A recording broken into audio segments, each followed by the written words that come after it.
Muy puedes bien, pues hacer. ya estamos, ya estamos al aire, ahora sí que al aire. Ya estamos transmitiendo en el Facebook Live. Entonces, pues en este momento, pues ya abrimos. Yo voy a estar pendiente de todos modos para cualquier persona que quiera entrar a la sala. Pero bueno, pues los dejo en presencia de Rubén Plasencia Tobías y de Jorge Cortés. Tú haces la presentación ahorita, Álvaro, ya me quedo para presentar a Jorge y darle la palabra. Es lo que acabo de hacer. Dale. Bueno, buenas tardes a todos, buenas tardes a todos ustedes. Bienvenidos a este 3 de mayo del 2021. Estamos en la quinta y última sesión de ese seminario Literatura y Cambio Social. El día de hoy estará como ponente el doctor Jorge Cortés con un tema sobre Albert Camus y el extranjero, y su servidor estará en la segunda parte de este seminario con la ponencia Literatura Utópica y Sentido Social, o por qué es importante imaginar el futuro. En este momento, bueno, pues les comentamos que es que llegar, pasar la lista ahí en el chat. Muchas gracias a los que ya lo están haciendo. Y bueno, al final les haremos algunos comentarios sobre la cuestión del, pues ya la parte final de esto, hacer algunas reconsideraciones y pues platicarles sobre lo que va a ser el reconocimiento. De hecho, ya tenemos prácticamente toda la lista de quienes bueno, tienen el número de asistencias mínimas para poder recibir este reconocimiento institucional, y al final estaremos comentando sobre cómo ustedes lo van a recibir. Pero bueno, pues los dejo con Rubén Plasencia Tobías, quien coordina el Ateneo Nezahualcóyotl y bueno, quien se va a hacer cargo de esta sesión. Adelante, Rubén. Gracias.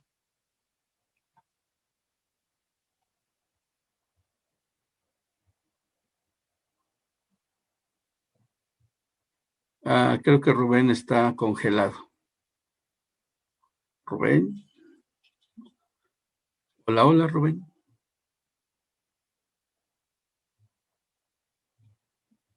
Rubén Plasencia.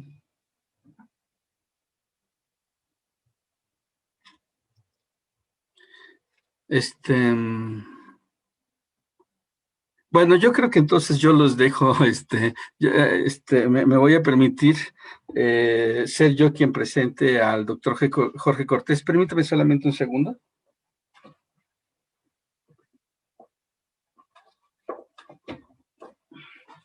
Bien, voy a presentar al doctor Jorge Cortés, en consideración que al parecer Rubén Plasencia tiene algún problema con su conexión. Entonces, bueno, me da gusto darle la más cordial bienvenida al doctor Jorge Cortés Carreño en esta última sesión, de este seminario que bueno, lleva el nombre de Literatura y Cambio Social. Y bueno, pues quiero presentarlo ya formalmente. Él es oriundo del Estado de México, estudió Ciencias Políticas y Administración Pública en el Centro Universitario de la Universidad Autónoma del Estado de México, en el campus Texcoco, la maestría en Sociología Rural, y se doctoró en Ciencias Agrarias en el Departamento de Sociología Rural de la Universidad Autónoma Chapingo en el año de 2009. Actualmente cursa un doctorado en la Universidad Autónoma Metropolitana Unidad Xochimilco. Es profesor investigador en el área de Ciencias Sociales y en Sociología Rural de la Universidad Autónoma Chapingo en el posgrado. ¿Sí? Desde el 2001 colabora como profesor en la licenciatura de Ciencias Políticas y Administración Pública del Centro Universitario UAM Texcoco. Su línea de investigación gira en torno del problema del sujeto político, análisis del discurso y cuestión indígena, y con dichas líneas ha publicado artículos científicos en revistas nacionales e internacionales. Es locutor y productor en Radio Chapingo, donde realiza comunicación cultural y política, colaborador asiduo del programa Tres en Ronda, que también se encuentra dentro de esta plataforma que le hemos llamado Sapere Audio. Y bueno, pues él viene a platicarnos acerca de Albert Camus y el extranjero, dilemas entre lo absurdo y lo extraño. Bueno, pues te dejamos la palabra, Jorge Cortés. Muchas gracias por estar con nosotros. Muchas gracias, estimado Toski. Muchas gracias a todos los que están escuchando, los que están viendo. Les agradezco mucho y bueno, pues es un honor enorme de nuevo de partir con ustedes la palabra, algunas ideas, algunos preceptos que desde perspectiva es importante. Y lo que a mí me comentaron cuando Álvaro y los compañeros me pidieron o deliberamos sobre los temas que teníamos que trabajar, en esta ocasión fue específicamente sobre alguien que haya marcado en términos de la literatura nuestra forma de ver el mundo o que concibiéramos como importante desde mi perspectiva. Es alguien, Albert Camus es un personaje que de alguna manera se convirtió en un reflejo, en una especie como de espejo que reflejaba prácticamente mi sentir en mi etapa de adolescencia y de alguna manera es significativo todo lo que plantea Camus. Camus, yo pensaba, por ejemplo, que lo que iba a platicar Carlitos en su pasada presentación iba a tener que ver con relación también, por lo menos de manera tangencial, esta relación que tiene Camus con Jean-Paul Sartre, por ejemplo. Sin embargo, pues no lo vi muy claro ahí, pero sí voy a evidenciar un poquito esa situación, o sea, voy a hacer alusión a ello. La figura de Camus es una figura, sin lugar a dudas, interesante, porque está dentro de estos personajes que son simbólicamente rebeldes, pues él tiene inclusive un libro que se denomina así, El hombre rebelde. Es un personaje que en su propia conformación, en su propia estructura, en su propia lógica, en su corporalidad, fue un tipo completamente divergente a la mayoría de los intelectuales de la época, un tipo que tenía una imagen seductora, un tipo con una presencia singular, con un porte significativo, y también un personaje que siempre estuvo inmerso en una dinámica de protagonismo que también le implicó ciertos reclamos, ciertos rechazos, pero también una ineludible aceptación y un amor hacia su figura, por la forma también en la que trabajaba, en la forma en la que se manifestaba. Él es un personaje nacido a principios del siglo XX, más o menos en 1913, y nace en Argelia. Es un argelino un poco extraño este asunto, porque su madre es de origen español y ya ahorita platicaré cuál es lo determinante, el por qué su madre tiene características españolas. Pero fíjense, además es una mujer de origen español que además era sorda.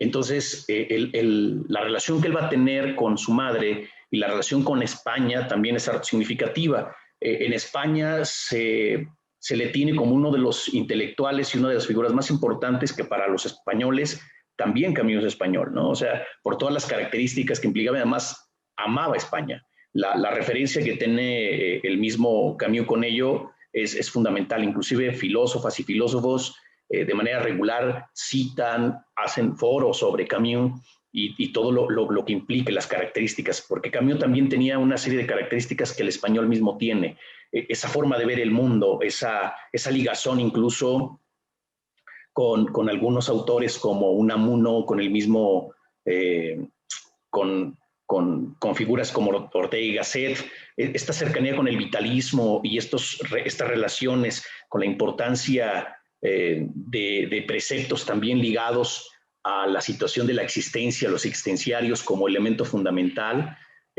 son brillantísimos en el proceso de la amalgama de pensamiento. Y por el otro lado, por su parte paterna, pues el origen de su padre es de origen francés, un militar francés que llega a Argelia, y ustedes conocen que la invasión de los franceses a esa zona del Mediterráneo va a ser importante, toda la llegada de los legionarios franceses, van a determinar también una serie de situaciones que se van a convertir en elementos muy complejos, inclusive en la vida del mismo Camus, y en sus posturas también políticas. De alguna manera, el haber nacido en un lugar tan interesante como es Argelia, el amor que él le tenía al mismo país, a la gente, el lugar del que tenemos que tomar en consideración que su madre nunca quiso salir de ahí. Su madre siempre estuvo muy ligada, a pesar de los problemas que pudiesen haberse enfrentado. Esto lo vamos a encontrar muchísimo en el texto del extranjero. Hay una relación ahí muy interesante entre lo que describe en el texto del extranjero y su propia vida.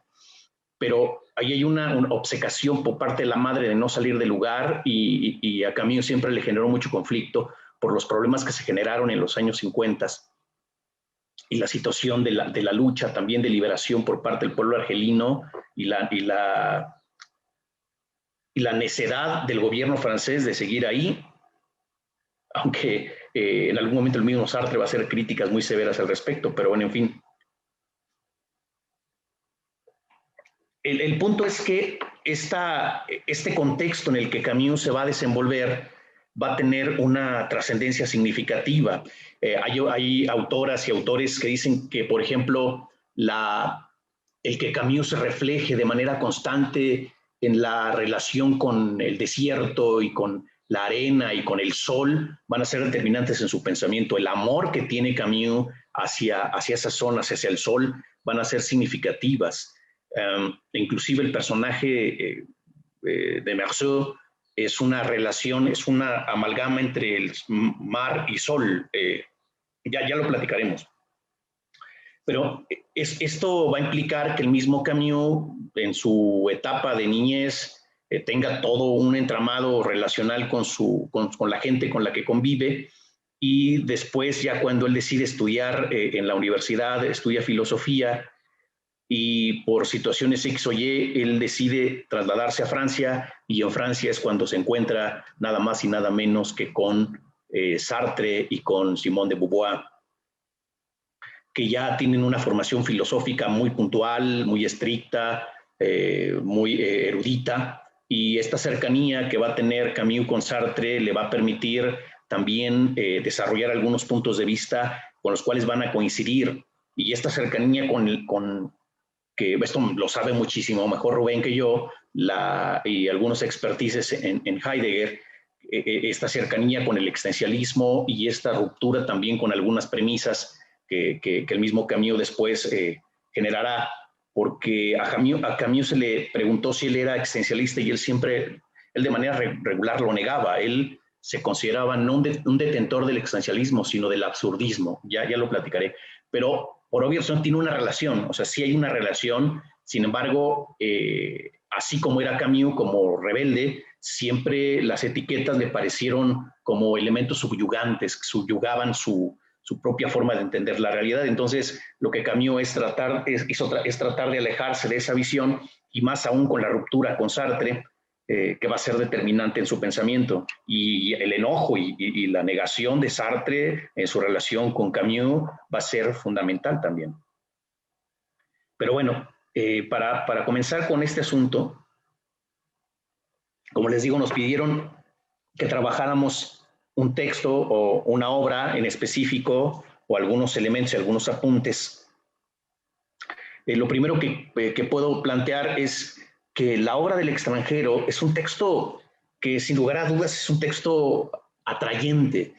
Cuando el texto sale en los años 40, se publica, es un texto que no se leyó mucho, que además la gente no le gustó, pero después se volvió un texto que prácticamente se convirtió en un bestseller unos cuantos años después de su publicación.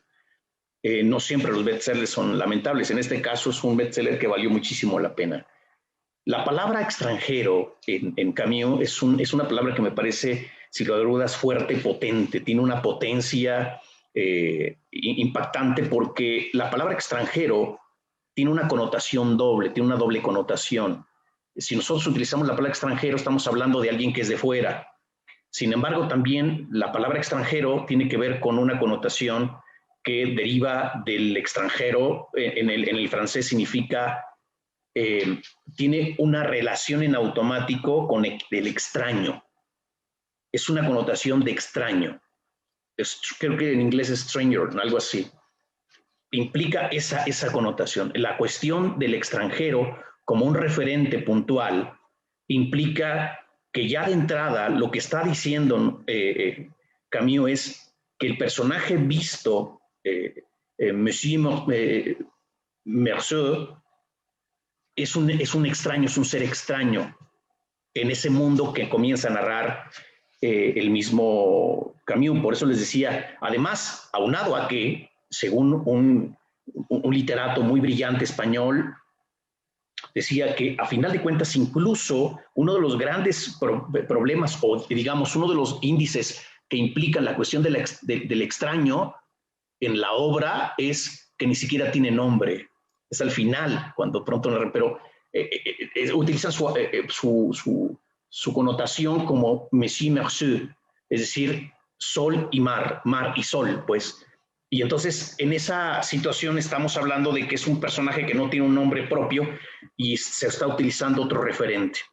A partir de ello, encontramos una vinculación estrecha que describe prácticamente lo que Camus planteará con la connotación del absurdo.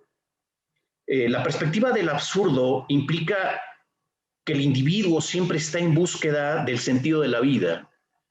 Ahí Camus es impactante lo que plantea Camus, porque dentro de la dinámica del existencialismo se habla de la pérdida del sentido de la vida, y Camus lo lleva a un plano todavía más allá de ese. Cuando hablamos del sentido de la vida, el individuo, dice Camus, está siempre en búsqueda de sentido de la vida. Y ese sentido de la vida implicará que entre en un plano como de obcecación y de necesidad y de siempre la búsqueda de ese sentido de la vida. A tales niveles que existen dos niveles. Uno, el sentido simple de cómo pensamos el mundo, muy simple, sin tener necesidad de repensar a futuro o visiones halagüeñas.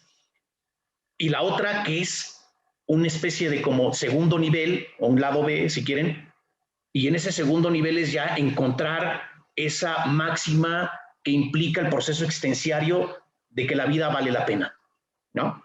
O sea, esta máxima que en algún momento un compositor mexicano decía, la vida no vale nada. Esta situación es importante retomarla, porque para Camus esta situación de la gente que está llorando porque no tiene sentido su vida, a Camus le parece lo más estúpido y más absurdo. Es ahí donde viene la dinámica del absurdismo en Camus. En Camus esta situación es una especie de constante búsqueda, de desesperación que abruma y carcome la dinámica del mundo y lo torna en un plano de soledad intrínseca. ¿Sí? Esta situación implica un abrumarse constantemente con ello, y él se remite, para poderlo entender, en un famoso mito que es el mito de Sísifo. El castigo que le van a generar, etcétera. No voy a narrar toda la historia porque no tiene caso, pero el asunto es que Sísifo, ese personaje, tiene que subir una piedra todos los días a la montaña. Y cuando ya la subió, de pronto la piedra de nuevo está abajo, y entonces tiene que volverla a subir, y eso lo hace todo el tiempo, ¿no? Esa conformación que está prácticamente constituida lleva a los seres a lo que llamaríamos una dinámica del hastío. Esto lo vamos a encontrar en la figura, por ejemplo, en un texto de Heidegger, que se denomina La pregunta por la técnica. Tampoco voy a hablar mucho de ello porque no es el tema, pero lo voy a resumir muy rápido. En el texto de ¿Qué es metafísica?, lo que hace Heidegger es analizar precisamente, tratar de revisar las características que constituyen esta situación del ser en el mundo, y lo que dice él es que el nihilismo, es decir, la nada, esto que ya en algún momento el mismo Hegel había tratado de desarrollar en la cuestión del ser, en Heidegger va a ser como que reorientado en una dinámica de entender que el individuo es un individuo que está está prácticamente en un espacio como inhospitalario. Lo voy a describir muy pedagógico. Nosotros habitamos el mundo y en este mundo, si llega el nihilismo es la nada totalizante, aquello que genera una especie como de vacío. Y entonces, cuando quieres llenar esos vacíos, los llenas prácticamente de algo que no existe. Entonces hay una situación muy compleja. Dentro de esa descripción, el individuo, al estar en la nada, entra en un plano inhospitalario. Cuando hablamos de algo hospitalario es cuando algo se te atiende correctamente, cuando la amabilidad es parte intrínseca del asunto, cuando todo está en su lugar, cuando todo está en el momento justo. Lo inhospitalario es cuando todo está prácticamente hecho trizas, cuando todo está prácticamente obnubilado, nada tiene sentido. Eso es cuando estás en un plano hospitalario. Entonces, en términos heideggerianos, entras en una dinámica de la angustia. Y la angustia precisamente hace sentir sazonado al ser en el ente. Entonces, en ese sentido, es como cuando la vida no vale nada, ¿no? Y en ese plano, cuando no hay un valor de la vida, pues el individuo entra en una dinámica como de imposibilidad de una existencia con elementos promisorios que valgan la pena, ¿no? Entonces, para Camus, hay mucha gente que al entrar en el plano de la angustia, pues decide suicidarse, ¿no? Y algunos asumen que el suicidio es un elemento que implica prácticamente la debilidad del individuo y entonces quitarse la vida es el acto más cobarde que existe, ¿no? Un poco aludiendo al poema de Jaime Sabines, si dices que te vas a matar, pues mate y ya, deja de estar diciendo que te vas a matar, ¿no? ¿Cuál es la lógica de Camus? La lógica de Camus es que pues es un acto donde el individuo acepta su condición y ha decidido quitarse la vida y bueno, pues está bien por él, ¿no?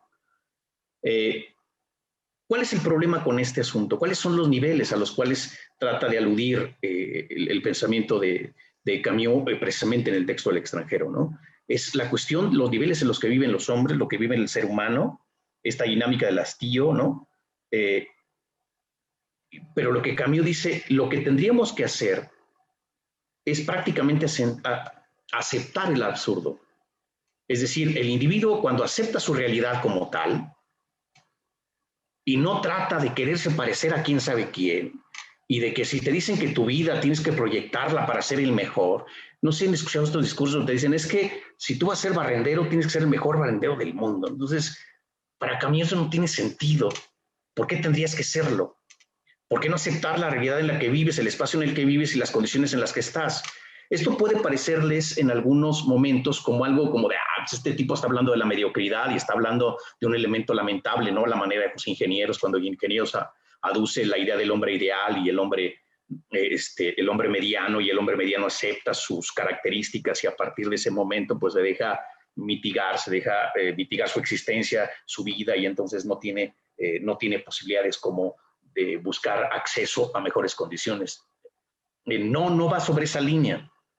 La visión de Camus es, al aceptar ese absurdo, al entender que el absurdo es estar pensando en la posibilidad de ser el mejor, en la posibilidad de acceder a elementos que ahora la dinámica del capital nos ha llevado a decir como, es que tenemos que ser esto, ahora tú vas a poder, lo que hacen los charlatanes ahora, que te dicen es que tú eres una persona que puede y que va a salir adelante y eres el mejor. La bronca es que cuando te enfrentas con la realidad y no puedes, entonces te frustras. Para Camus eso es una estupidez, es un absurdo, pues. Entonces lo dice Camus, pues aceptas la situación y a partir de esa situación, entonces tú puedes repuntar lo que tú quieras. Eso lo plantea perfectamente bien en El hombre rebelde.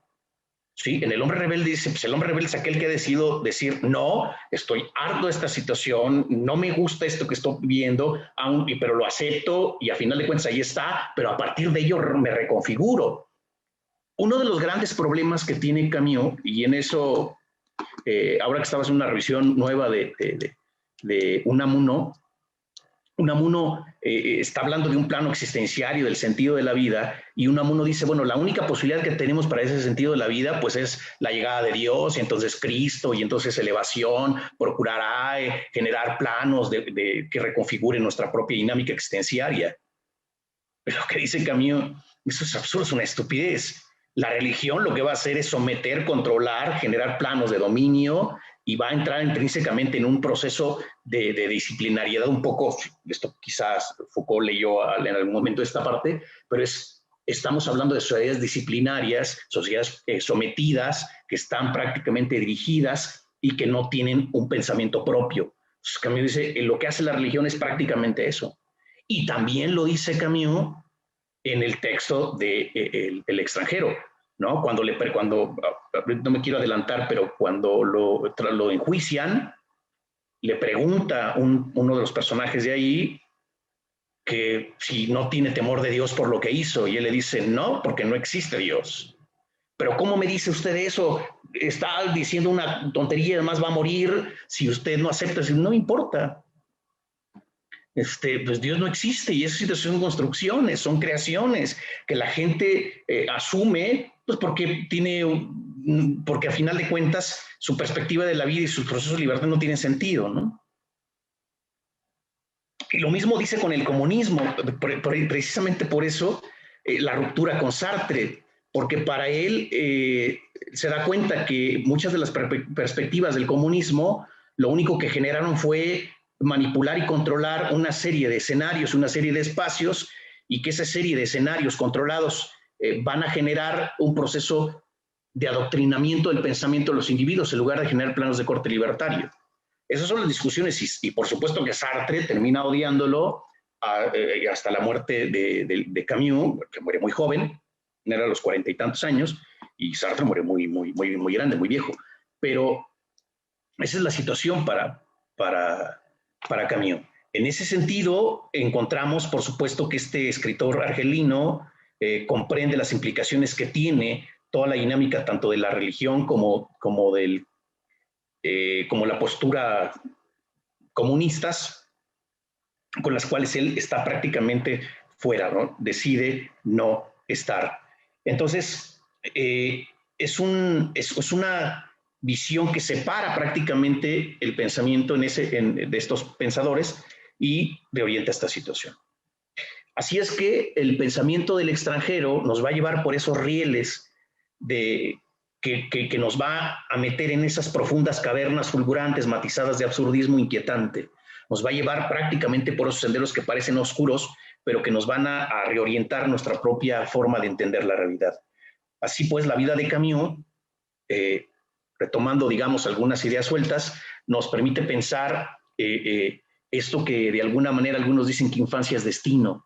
Esta infancia que les comentaba al principio de la charla con respecto a su vida en Argelia, y ser un hijo de un francés e hijo de una española, y con las características que previamente hemos descrito, le va a llevar a comprender la dinámica de lo violento que puede ser prácticamente el espacio en el que vive, un espacio difícil, violento, violentado, que de alguna manera le va a permitir construir esta novela que significa mucho para el mismo Camus. Hay una situación donde el personaje se parece mucho a Camus.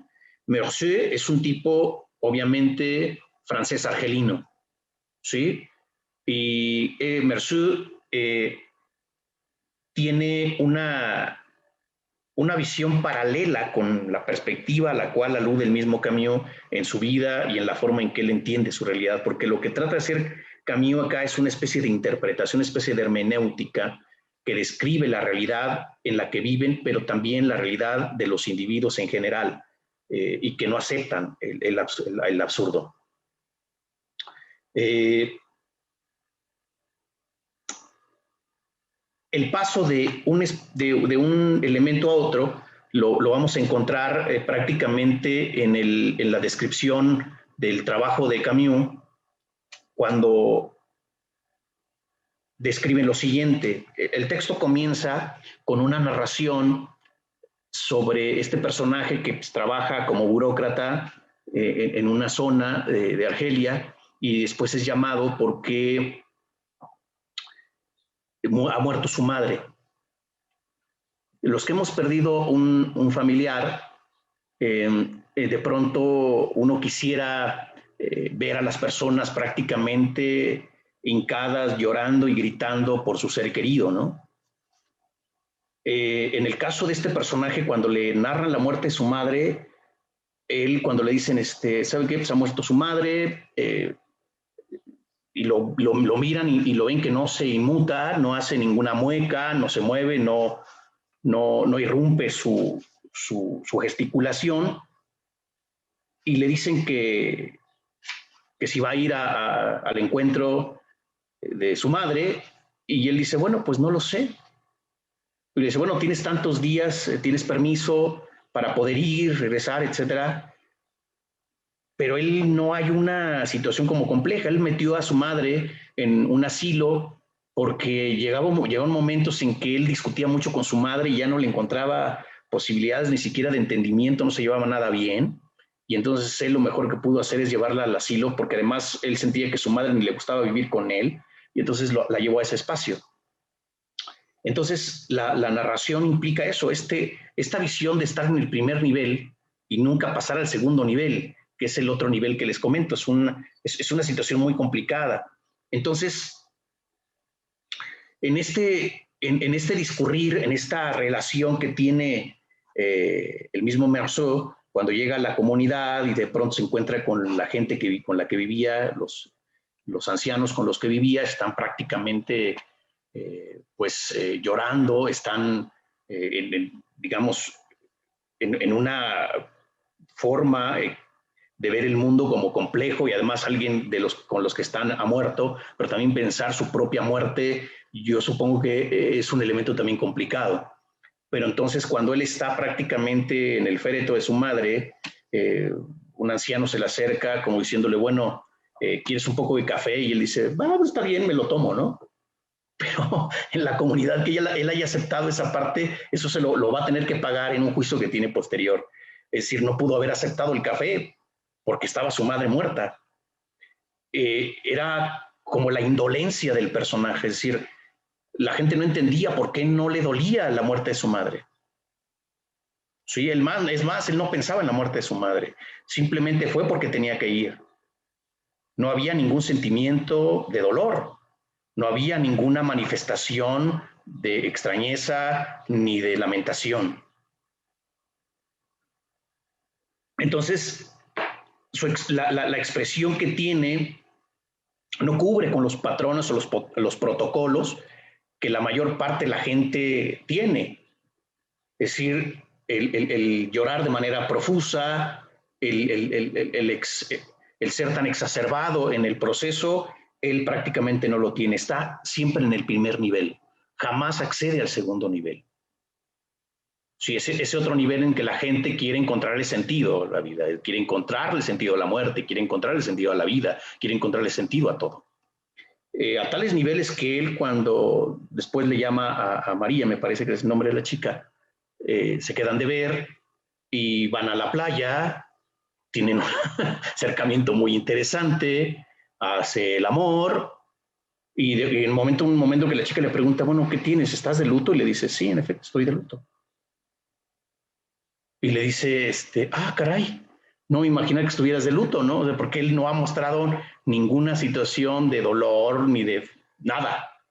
Y entonces, esto es como algo extraño. Inclusive la chica, en un momento determinado, le dice, hay una parte en la obra donde le dice la chica, oye, ¿me amas? Y él le dice, no lo sé. Y le dice, bueno, supongo que sí, pero no lo sé. Entonces, para la chica es como, ¿de qué me está hablando, no? Esta situación en un contexto actual sería como un tipo lamentable, terrible, falto de escrúpulo, ¿no? Dentro de la dinámica del personaje no tiene nada que ver con algo que lo que pasa es que él no está dentro de la dinámica de los convencionalismos, pues. Lo que se ha determinado como que tiene que ser. Y entonces casi todo su manejo, por eso es un extraño, por eso es un extranjero. Entonces, esta misma dinámica le va a proyectar una serie de implicaciones complejas, pues la relación con la mamá no era tan importante, no era tan trascendente, la relación con la pareja tampoco lo es, no es tan significativa, el ámbito con su trabajo, incluso cuando él de pronto dice, bueno, es que tú tienes permiso de tal, y dice, bueno, pues sí.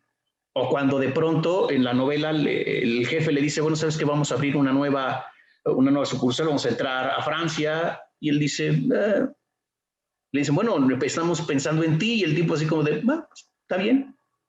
O sea, nada le conmueve, nada le motiva, nunca pasa al segundo nivel.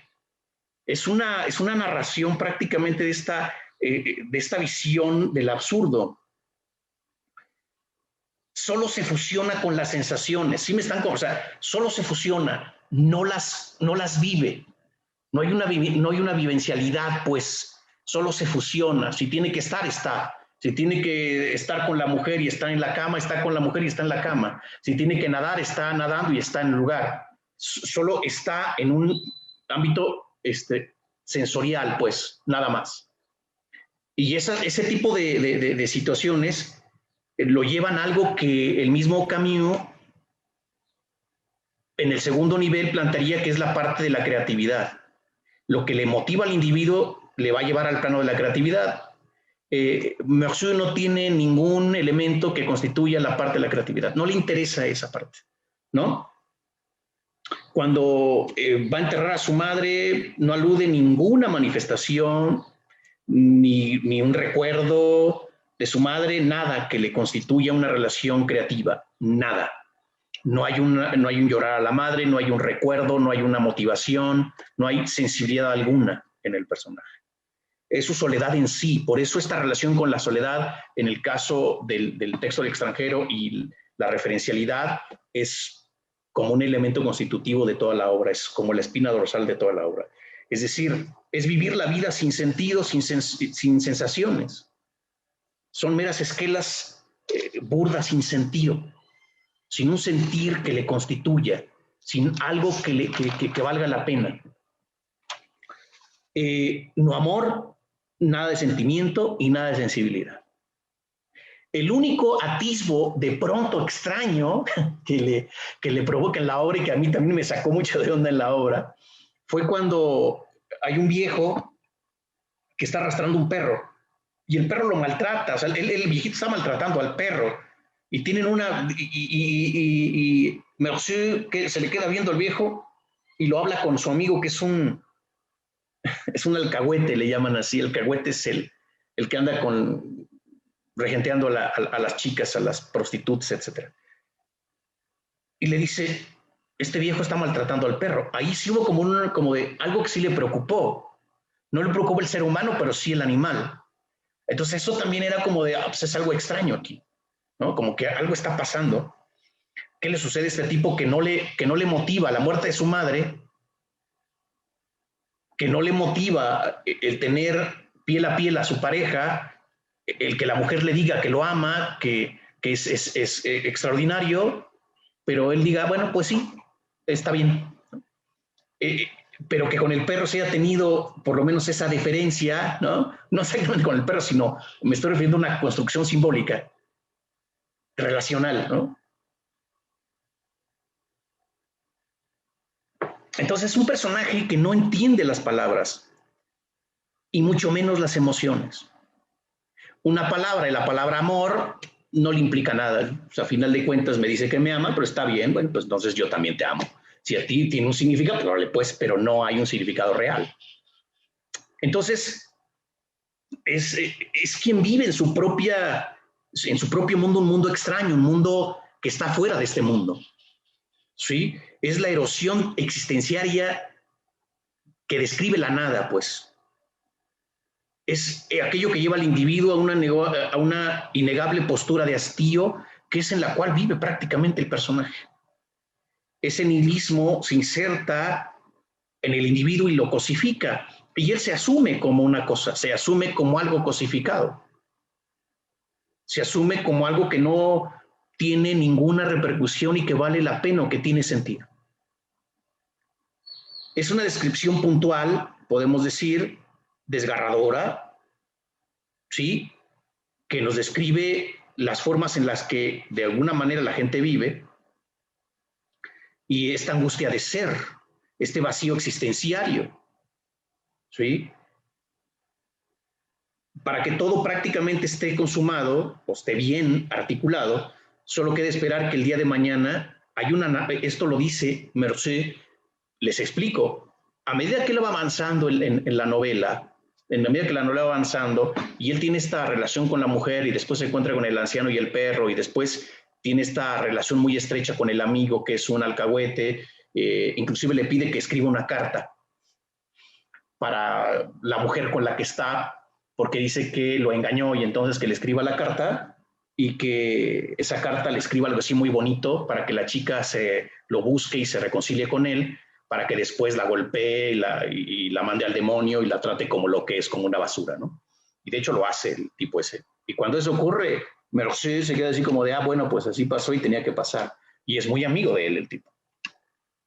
Y a medida que va avanzando la narración, vamos a encontrar con que este tipo tiene pelea con los árabes de la zona.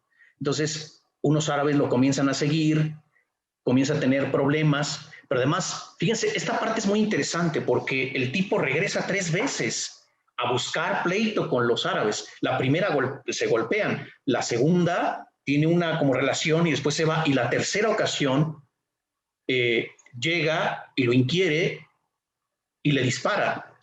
Pero está más preocupado, esto es impresionante, está más preocupado por el clima, por lo que está sucediendo, que por lo que está haciendo con el árabe.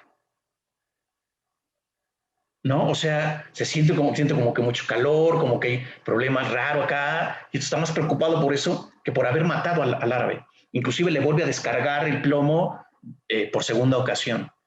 Y no hay sentimiento de nada.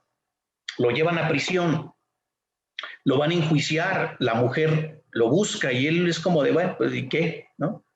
Pero le digo, cuando lo encaran, hay una situación muy extraña, porque cuando le hablan de Dios, él dice, a mí no me interesa.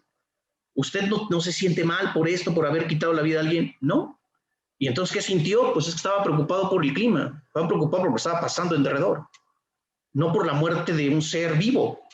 Punto.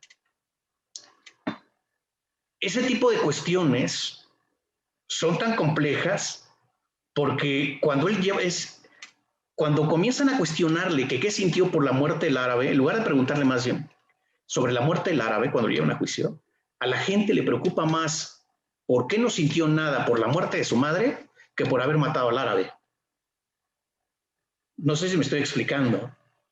A la gente le intriga sobremanera por qué el tipo, cuando están en el juicio, porque obviamente lo están enjuiciando por lo que cometió, por este acto punible, le comienzan a preguntar, bueno, ¿por qué demonios usted cuando llegó parece que no sintió nada por la muerte de su madre? ¿Quería usted a su madre? Y le dice, pues yo supongo que sí. O sea, sí creo que sí la quería, ¿no? O sea, pero bueno, o sea, simplemente pues ya se murió y se acabó, ¿no? O sea, una situación muy extraña en la narración del texto. Y los jueces y la gente que está ahí les preocupa sobremanera eso. Le preguntan a un anciano que qué fue lo que pasó, lo del café. Y le dice el tipo, pues es que no lo sé, yo cuando le ofrecí el café, pues yo lo hice por cortesía, pero por obvias razones él no iba a aceptar el café, y cuando dijo sí, me pareció muy extraño. O sea, ¿cómo disfrutar cuando tu madre ha muerto? Eso me recordó el poema de Jaime Sabines, cuando dice, se ha muerto mi tía Chofi, y bueno, pues estuvo ahí, después fui y hice el amor, ¿no? Algo parecido me recordó un poquito esa parte, porque lo que le dicen, bueno, ¿usted aceptó esa situación o lo vi que estuviese acongojado? Un anciano casi se desmaya precisamente recordando a la compañera, ¿no? Y la gente estaba sobremanera triste y él se veía como si nada pasara. Y luego le preguntan a la mujer, bueno, un día después de que su madre murió, ¿qué hizo con usted? No, pues fuimos al cine. Fuimos a ver una película. ¿Cómo que fue al cine si se acababa de morir su madre? Sí, después fuimos a la playa y nadamos juntos. E hicimos el amor. Le dice, ¿cómo es posible que esté pensando en hacer el amor si su madre ha muerto? O sea, la insensibilidad del tipo es enorme, ¿no? Y entonces, esto, en lugar de cuestionarle por la muerte del árabe, le están cuestionando o sea, lo están juzgando por no sentir lo que ellos creen que debe sentir por la muerte de la madre. El árabe pasa a segundo término y estamos encontrando un elemento racista terrible donde, como dice un excelente amigo mío, Jonathan, hay cuerpos que importan, no importa, parafrasea a Judith Butler, pero hay cuerpos que importan y cuerpos que no importan. El cuerpo de los árabes no importaba, ¿no? Y esto es una crítica del mismo Camus ante la situación árabe en la época, ante lo que estaba pasando con las comunidades en su espacio. O sea, siempre político, Camus, siempre, ¿no? Aunque se dijera en su momento apolítico, pero siempre político. Entonces ya cuando le enjuician y le dicen que lo van a ahorcar, ¿no? Cuando esto sucede, él así como de, bueno, pues tenía que ser, ¿no? Pues tiene que ser porque lo maté, entonces si la ley dice que tengo que hacer, pues está bien. Y cuando ya le dicen, a ver, maestro, te van a ahorcar, y él dice, bueno, ¿qué es lo único que deseo? Y fíjense lo que dice, para que todo esté consumado o esté bien, solo queda esperar que el día de mañana, en mi ejecución, haya mucha gente y me reciban con miradas y gritos de odio para que me sienta menos solo. ¿No? O sea, eso es impresionante, ¿no? O sea, eso es todavía más desolador que otra cosa, todavía más angustiante. Describe prácticamente que él jamás pasó al segundo nivel, al nivel creativo, jamás, porque más no le interesaba.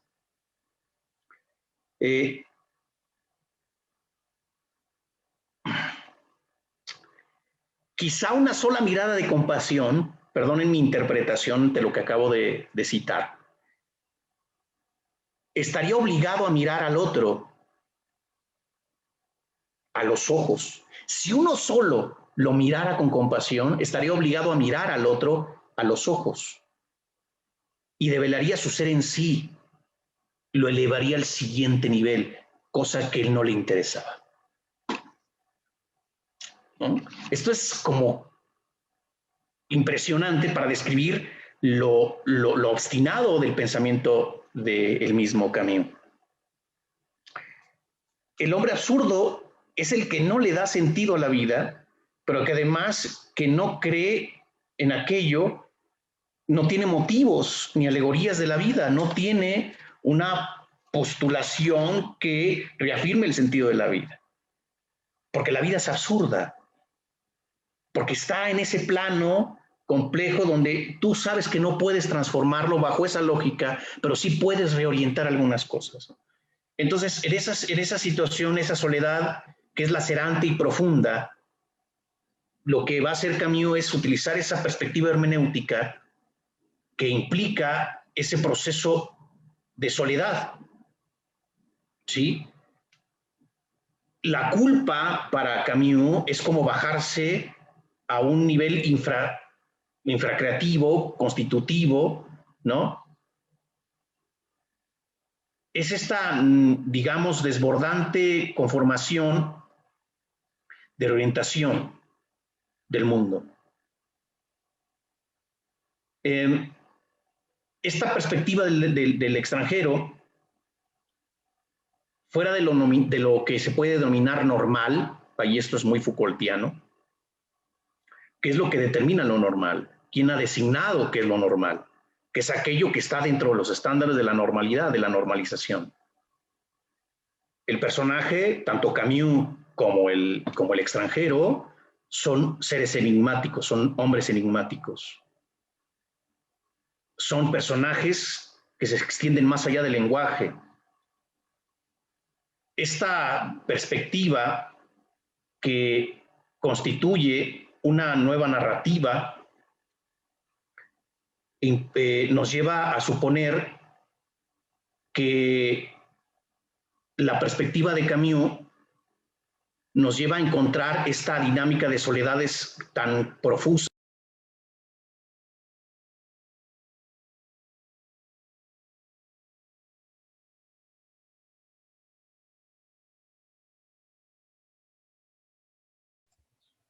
Tu correo, tu micrófono, Jorge. Perdón, elementos que constituyen formas de aludir a visiones pseudolibertarias que en realidad son más bien procesos de manipuleo,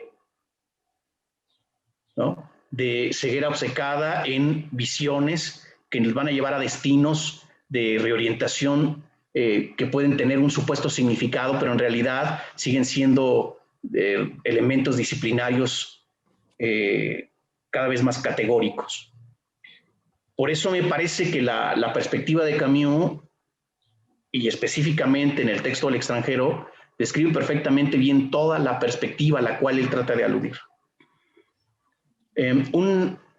Camus, inclusive en su vida, quizás 6 años antes de su muerte, él deja de escribir, e inclusive no entiende por qué recibieron el premio Nobel, porque recibe el premio Nobel de literatura, el cual Sartre decide no aceptarlo por su construcción intelectual y su visión, digamos, siempre acorde a su forma de ver el mundo. Y Camus, por supuesto que la acepta. Y de alguna manera eso tiene que ver mucho con estas discusiones que va a tener con Sartre por su necedad de pensar que la única vía para generar planos de mejorar condiciones de vida es desde la perspectiva del comunismo y desde la lucha comunista. Camus eso no está en ningún momento de acuerdo con esa perspectiva. Él sigue asumiendo que eso es controlador, que subsume al individuo y lo domina, y a final de cuentas lo adoctrina. Pero bueno, lamentablemente él muere en su auto, ¿no?, manejando, y se acaba la vida de este personaje en el 4 de enero de 1960, precisamente en Francia. Pero sí estuvo siempre vinculado con esa forma de entender su realidad. La relación que tiene en la vida real con su madre es una relación muy compleja, pero sí le importa a su madre, pues, o sea, por supuesto. Ahí la vida de Camus es muy compleja en otros sentidos, porque Camus fue un tipo, al igual que Sartre, un tipo muy socorrido por las mujeres. Sartre fue muy socorrido por las mujeres, pero la personalidad de Camus era extrema, entonces era como una obsesión directa siempre de una especie de relación con su esposa muy compleja, por estas formas en las que Camus se convierte prácticamente en una especie, perdonen la palabra, pero una especie de rockstar en su tiempo, y es un tipo muy socorrido en su momento. Pero esta visión del absurdo y su beligerante forma de entender la realidad siempre le causó ser también él, como tal, como persona, un extraño, un personaje difícil de entender, difícil de asir, y también fascinante, ¿no? Un personaje que a mí me parece de los personajes más fascinantes de la literatura. Pero bueno, yo lo dejo acá. Si tienen algún comentario, bueno, les escucho. Muchas gracias.